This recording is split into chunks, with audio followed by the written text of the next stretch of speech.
Fala galera, beleza? Continuando a nossa resolução, vamos agora para a questão número 20. Mas antes, se inscreve no canal, dá joinha no vídeo e ativa as notificações. Dada uma matriz A e J, N por N, definimos o traço de A, denotado por TR de A, como a soma dos elementos da diagonal principal. Ou seja, TR de A, no caso aí, seria o A11 mais A22 mais A33 até o ANN. Considere a matriz A igual a essa matriz aí que a gente vê, menos 3x, 4 e 0, 1x ao quadrado e menos 1, 2, 1 e 2. O conjunto de solução da inequação 1 sobre 2 elevado ao traço de A maior ou igual a 1 é. Então, galera, a primeira coisa que a gente vai fazer é ver quem é que é o traço de A, obviamente. Tá? Então, a questão nos informa que o traço de uma matriz quadrada, né, de A no caso aí, é a soma dos elementos da diagonal principal. E quem é a nossa diagonal principal na matriz A? Ora, são esses elementos aqui, ó. Então, o traço da nossa matriz A vai ser igual à soma desses elementos. Eu já vou colocar assim, ó, x ao quadrado menos 3x mais 2, porque eu quero que vocês percebam que a gente vai cair em uma equação do segundo grau, tá? Agora, vamos para a nossa inequação, e a questão pede para a gente ver o conjunto de solução dela. Então, eu tenho 1 sobre 2 elevado ao traço da matriz A. Isso aqui vai ser maior ou igual a 1. Galera, se a base dessa minha parte aqui, ela é 1 sobre 2, se aqui também fosse 1 sobre 2 de alguma forma, eu poderia achar um jeito de eliminar essa base e trabalhar apenas com os expoentes, já que as bases são iguais. Então, o que é que eu pensei? Em vez de escrever 1, aqui, eu vou escrever 1 sobre 2 elevado a 0, não é?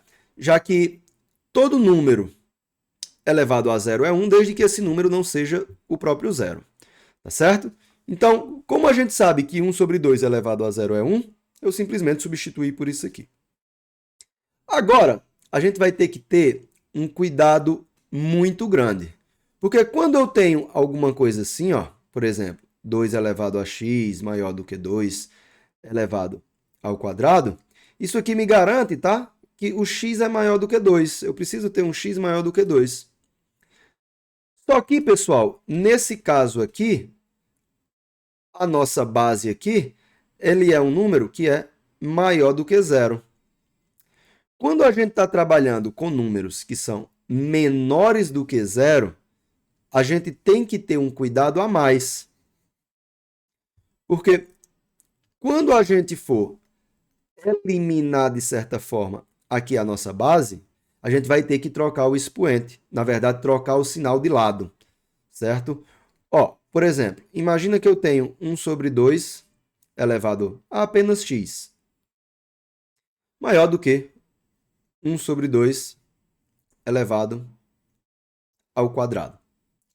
Se eu disser que para isso eu tenho que ter um x maior do que 2, vamos supor que eu escolha x igual a 3, eu estaria dizendo que 1 sobre 2 ao cubo seria maior do que 1 sobre 2 ao quadrado.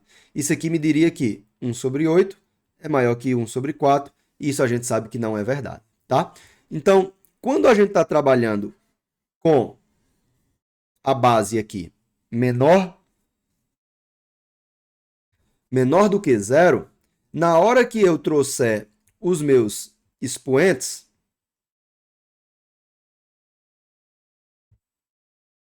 eu tenho que mudar o sinal da minha desigualdade aqui, tá bom? Então, eu vou ter essa equação do segundo grau, ela tem que ser menor ou igual a 0. E aqui, galera, como é que a gente faz isso? Ora, primeiro de tudo, a gente deve extrair as raízes dessa equação do segundo grau, que não é uma equação difícil, tá? Se você quiser fazer por delta, né, achar lá menos b, mais ou menos, raiz sobre 2a, você também vai dar certo. Mas aqui a gente vai fazer por soma e produto, porque é bem mais rápido. Então, quem é a soma das raízes dessa equação? É menos b sobre a, que vai dar 3. E quem é o produto? É c sobre a, que vai dar 2. Então, veja, eu estou procurando dois números que a soma dá 3 e o produto dá 2. E esses números seriam quais? 1 e 2, porque 1 mais 2 dá 3 e 1 vezes 2 dá 2. Então, as raízes dessa minha equação são x igual a 1, x igual a 2.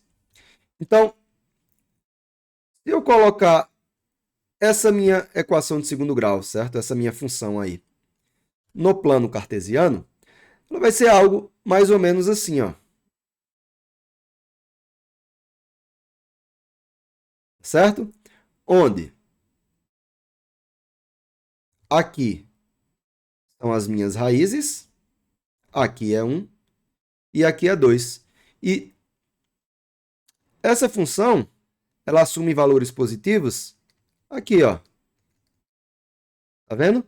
Porque a partir do 1, ela cresce, né, acima do y para o y indo para o positivo. E depois do 2 também, né? Antes do 1 e para cá. Mas, pessoal, entre 1 e 2, ela assume valores negativos, ó. Tá certo? Entre 1 e 2, ela assume valores negativos. E o que é que a minha inequação pede aqui? Ó, ela pede valores que sejam menores ou iguais a zero. Então, onde é que isso acontece? É exatamente nesse espaço aqui, ó. Nesse espaço entre 1 e 2. Aqui a gente obtém os valores que são menores ou iguais a zero. Então, olhando a nossa resposta, onde é que a gente acha valores que são o quê? X maior ou igual a 1 e menor ou igual a 2, na letra E, não é? Então, o valor que está dentro desse intervalo aqui, quando eu substituo, ele funciona, né, como conjunto de solução da inequação aí que a questão trouxe, que é essa aqui. Tá bom? Então, pessoal, espero que tenha ficado compreendido, tá?